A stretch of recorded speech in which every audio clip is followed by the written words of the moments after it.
നമസ്കാരം. Raf talk ഫുട്ബോളിലേക്ക് അവർക്കും സ്വാഗതം. ആദ്യം കിട്ടിയ അടി മൂന്നിരട്ടിയായി തിരിച്ചു കൊടുത്ത ബയേൺ മ്യൂണിക്ക് ബൂണ്ടസ്ലീഗയിൽ 6-2 ഫ്രീബർഗിനെ പരാജയപ്പെടുത്തിയിരിക്കുന്നു. ബയേണിൻ്റെ മൈതാനത്ത് കളി 20 മിനിറ്റ് പിന്നിടുമ്പോഴേക്കും ഫ്രീബർഗ് ഏകപക്ഷീയമായ 2 ഗോളുകൾക്ക് മുന്നിൽ. പക്ഷേ വിട്ടുകൊടുത്തില്ല ബയേൺ. പിന്നാലെ ഗോൾ വർഷമായിരുന്നു. 6 ഗോളുകൾ, അതിൽ ഹാട്രിക് അസിസ്റ്റും ഇരട്ട ഗോളുകളുമായിട്ട് മിന്നിക്കത്തിയത് മൈക്കൽ ഒലീസെ തന്നെയാണ്. സോ ഒലീസയാണ് താരം. 6-2 ഫ്രീബർഗിനെ ബയേൺ പരാജയപ്പെടുത്തി. കളിയുടെ 12ാമത്തെ മിനിറ്റിൽ സുസുക്കിയിലൂടെയും അതിനുശേഷം മൻസംബിയിലൂടെയും 17ാമത്തെ മിനിറ്റിൽ ഗോൾ അടിച്ചതോടെ 2-0 ഫ്രീബർഗ് മുന്നിൽ. പിന്നെയാണ് തിരിച്ചടി തുടങ്ങുന്നത്.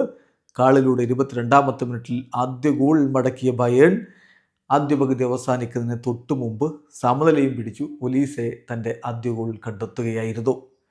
പിന്നീട് രണ്ടാം പകുതിയിൽ ബയേണിൻ്റെ ഗോളടി വേളം. 55ാമത്തെ മിനിറ്റിൽ ഒപ്പമാക്കാനോയിലൂടെ അവർ ലീഡെടുക്കുന്നു. 60ാമത്തെ മിനിറ്റിൽ ഹാരി കെയ്ൻ ഗോളടിക്കുന്നു. കെയ്ൻ ഗോളടിക്കാതെ കളി പൂർണ്ണമാവില്ലല്ലോ. സോ അദ്ദേഹത്തിൻ്റെ വക 60ാമത്തെ മിനിറ്റിൽ ഗോൾ വരുന്നു. ജാക്സൺ 78ാമത്തെ മിനിറ്റിൽ ലീഡ് 5-2 എന്ന രൂപത്തിലേക്ക് എത്തിച്ചു. ഒടുവിൽ ഒലീസയുടെ ബ്രേസ് 84ാമത്തെ മിനിറ്റിൽ പൂർത്തിയായതോടെ 2-6 ഗോളുകളുടെ വമ്പൻ വിജയം തന്നെ ബയേൺ സ്വന്തമാക്കുകയും ബൂണ്ടസ്ലീഗയിൽ അവരുടെ അപരാജിത കുതിപ്പ് തുടരുകയും ചെയ്യുകയാണ്. 11 കളികളിൽ 10 വിജയം, 1 സമനില, 31 പോയിന്റോടെ വ്യക്തമായ ആധിപത്യത്തിൽ ബയേൺ ഒന്നാമതാണ്. ലെവർക്യൂസന് 11 കളികളിൽ നിന്ന് 23 പോയിന്റാണ്. അവരാണിപ്പോൾ 2ാം സ്ഥാനത്തുള്ളത്. വീഡിയോ അവസാനിക്കുന്ന ഫുട്ബോൾ ലോകത്തെ കൂടുതൽ വിശേഷങ്ങളുമായി റാഫ് ടോക്സ് എത്താം.